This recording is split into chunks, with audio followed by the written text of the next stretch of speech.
Hello everyone, मैं हूं शिवांग अग्निहोत्री। आप देख रहे हैं द साइक क्वेस्ट। आज की इस वीडियो में हम बात करेंगे ऑपरेंट कंडीशनिंग के बारे में। चलिए शुरू करते हैं।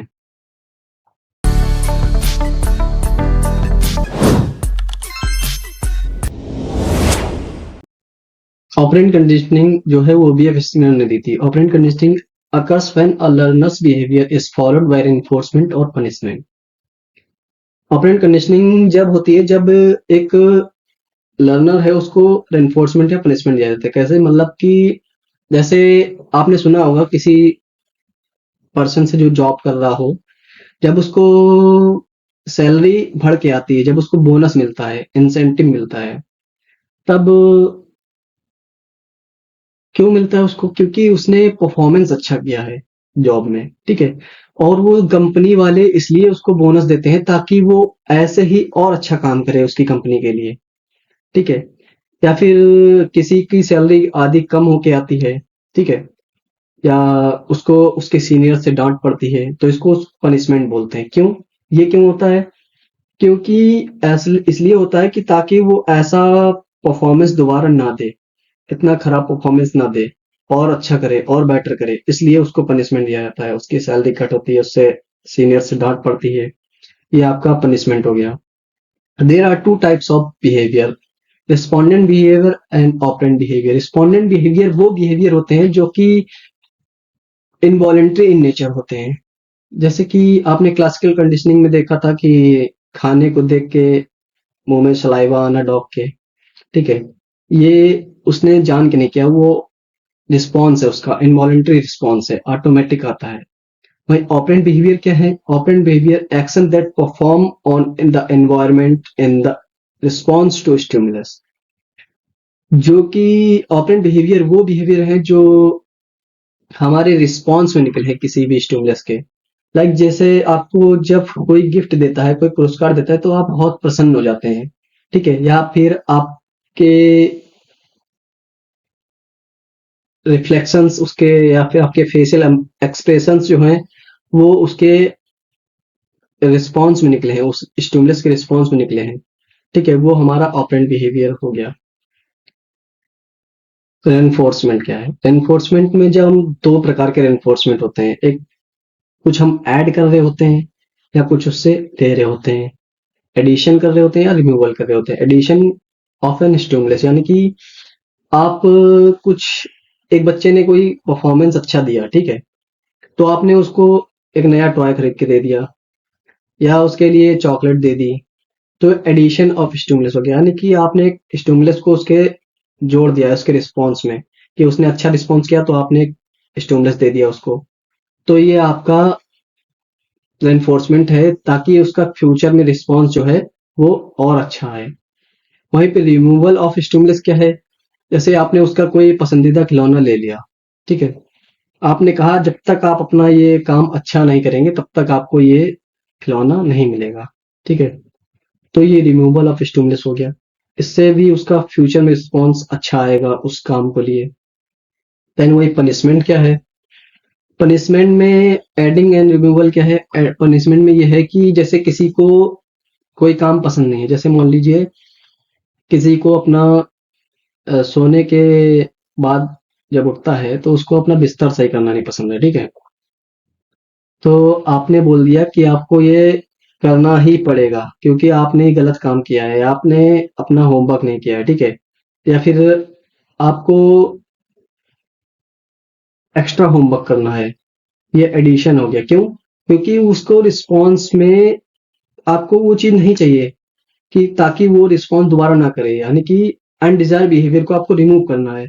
जैसे मान लीजिए किसी का होमवर्क कोई नहीं करता है, तो आपने उसको एक्स्ट्रा होमवर्क दे दिया कि आपको एक्स्ट्रा करना पड़ेगा ताकि वो अनडिजायर्ड बिहेवियर दोबारा ना हो, दोबारा वो टाइम से आए, अपना होमवर्क करे, फिर बाकी काम करे, ठीक है। वहीं रिमूवल ऑफ स्टिमुलस क्या हो गया? जैसे आपने उसका फोन ले लिया उससे, ठीक है, आपने बोला जब तक आप होमवर्क नहीं करेंगे तब तक आपको फोन नहीं मिलेगा, ठीक है। ये क्या करेगा? ये अब उसका अनडिजायर्ड बिहेवियर को रिमूव करेगा, खत्म करेगा।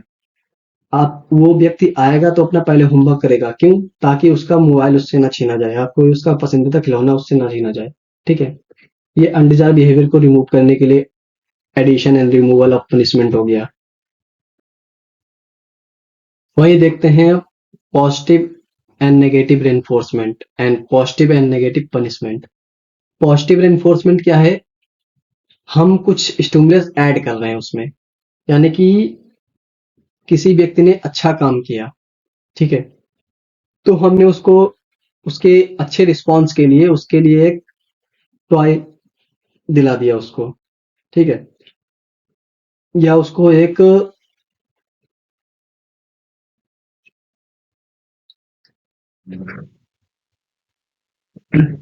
या उसको एक चॉकलेट दिला दी, या कोई भी उसकी पसंदीदा चीज दिला दी, ठीक है, ताकि वो और दोबारा वही रिस्पॉन्स अच्छा करे।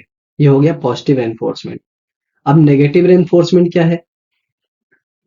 नेगेटिव स्टिमुलस रिमूव, यानी कि उसके लाइफ से कुछ ऐसा स्टिमुलस हटा देना जो उसको पसंद नहीं है। यानी कि आपने कह दिया, बेटा अगर आपने अपना होमवर्क टाइम से करना चालू कर दिया या फिर आपने अपना काम सही से करना चालू कर दिया, तो आपको मान लीजिए आपको अपना ड्रेस फोल्ड करना पसंद नहीं है, तो आपके सारे कपड़े ऑर्गेनाइज करना मम्मा का काम है, ठीक है, मम्मा करेंगी।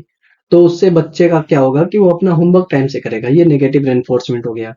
जो चीज उसको पसंद नहीं है, जो काम उसको पसंद नहीं है, वो आपने उससे रिमूव कर दिया, ठीक है। वही नेगेटिव स्टिमुलस क्या है? सॉरी, वही पॉजिटिव पनिशमेंट क्या है? पॉजिटिव पनिशमेंट में हम नेगेटिव स्टिमुलस को ऐड कर देते हैं। मान लीजिए किसी व्यक्ति को करेले की सब्जी पसंद नहीं है, ठीक है, या फिर मान लीजिए किसी व्यक्ति को अ, अपना सफाई करना पसंद नहीं है रूम की, ठीक है, तो आपने उसके लिए नेगेटिव स्टिमुलस को ऐड कर दिया, यानी कि आपको ये काम करना पड़ेगा, आपको ये करेले की सब्जी खानी पड़ेगी, या आपको अपना रूम क्लीन करना पड़ेगा, ठीक है। तो ये उसके लिए पॉजिटिव पनिशमेंट हो गई। उससे क्या होगा, उससे वो व्यक्ति अपना रिस्पॉन्स, अपना काम जो है वो सही से करने लगेगा, ताकि वो नेगेटिव स्टिमुलस को अवॉइड कर सके। नेगेटिव स्टिमुलस को अवॉइड करने के लिए वो अपना काम सही से करना चालू कर देगा। वही पॉजिटिव स्टिमुलस रिमूव किया जाता है, उससे क्या होता है नेगेटिव पनिशमेंट में? पॉजिटिव स्टिमुलस यानी कि जो उसको पसंद है, जैसे उसका फोन उसको बहुत पसंद है, जैसे उसके टॉयज उसको बहुत पसंद है, जैसे उसका कोई वीडियो गेम जो उसको बहुत पसंद है, आपने उससे उसको रिमूव कर दिया। आपने बोला ये आपको जब तक नहीं मिलेगा जब तक आप अपने बिहेवियर को सही नहीं करेंगे। तो ये आपका नेगेटिव पनिशमेंट हो गया। Schedule of reinforcement, continuous reinforcement and partial reinforcement. Continuous reinforcement में क्या होता है कि desired behaviour is reinforced every time it's occur, यानी कि जब जब कोई व्यक्ति अच्छा काम करेगा तब तब हम उसको एक रिवॉर्ड देंगे। ये most effective when teaching a new behaviour, यह ज्यादा कारगर होता है जब हम किसी व्यक्ति को एक नया बिहेवियर सिखा रहे हो।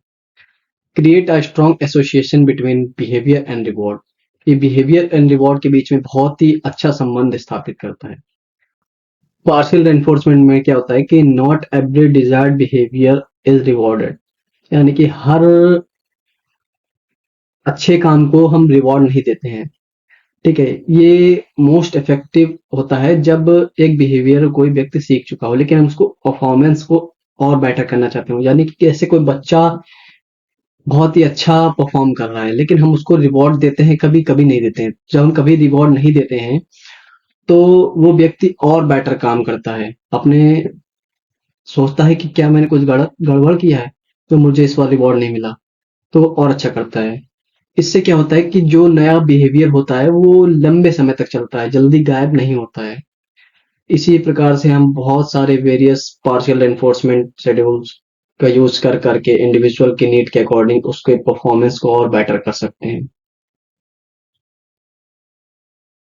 स्केलर बॉक्स एक्सपेरिमेंट में क्या है कि ये आपको जैसे दिख रहा है, ये बॉक्स है, ठीक है, इसमें एक लीवर है, इसमें ये जो इलेक्ट्रिक ग्रिड है यहाँ पे करंट आता है, ठीक है, और ये लाइट जलती है, सिग्नल रेड लाइट होती है तो सिग्नल आने वाला है, ठीक है। सॉरी करंट आने वाला है। तो इस एक्सपेरिमेंट में क्या होता है, इस experiment escape learning and avoidant learning को सिखाया गया था एक चूहे को। तो यहाँ पे इन्होंने बताया है कि स्किनर बॉक्स में नेगेटिव रेनफोर्समेंट कैसे वर्क करता है, ठीक है। तो इन्होंने स्किनर बॉक्स में एक चूहे को डाला, ठीक है। वहां पे इलेक्ट्रिक करंट था उस बॉक्स में। तो चूहा क्या हुआ, भागते भागते अचानक से उसने एक लीवर को प्रेस कर दिया, तो उसका करंट स्विच ऑफ हो गया। अब उसने ये चीज को सीख लिया, जब इस चीज को बार बार उसके साथ किया गया तो उसने उस चीज को सीख लिया है कि जैसे ही मैं लीवर को प्रेस करूंगा वैसे ही करंट ऑफ हो जाएगा, ठीक है। तो जैसे ही लीवर करंट आता तो तुरंत चूहा जाके लीवर को प्रेस कर देता था। तो ये हो गया स्केप लर्निंग, यहाँ से चूहे ने करंट से बचना सीख लिया, ठीक है। अब फिर थोड़ी देर बाद क्या हुआ कि स्किनर ने एक लाइट और लगा दी चूहे को सिखाने के लिए, अवॉइड अवॉइड करने के लिए, करंट को कैसे अवॉइड करेगा। तो जैसे लाइट जलती थी उसके 1-2 सेकंड बाद, 3 सेकंड बाद करंट आता था, तो चूहा फिर से जाके लीवर को प्रेस कर देता था। तो फिर चूहे ने देखा पहले लाइट जलती है फिर करंट आता है, तो चूहे ने जैसे ही लाइट जलनी चालू हुई तुरंत जाके लीवर को प्रेस कर दिया, ताकि उसको करंट लगे ही ना, करंट लगने से पहले ही लीवर प्रेस कर दिया। तो ये हो गया अवॉइडेंट लर्निंग। चूहे ने एक शॉक को अवॉइड करना सीख लिया, ठीक है, कैसे उसको करंट से बचना है। तो यहाँ से अवॉइडेंट लर्निंग सीख ली। तो ये है दो स्किनर बॉक्स के मदद से avoidant learning and escape learning सीखना। Thank you for watching. अगर आपको वीडियो अच्छी लगी हो तो वीडियो को ज़्यादा से ज़्यादा शेयर कीजिए और चैनल को सब्सक्राइब कीजिए। कमेंट कीजिए अगर आपको कोई सजेशन देना हो, अगर आपको कुछ बताना हो या आपको कोई एक अलग टॉपिक जानना हो। धन्यवाद।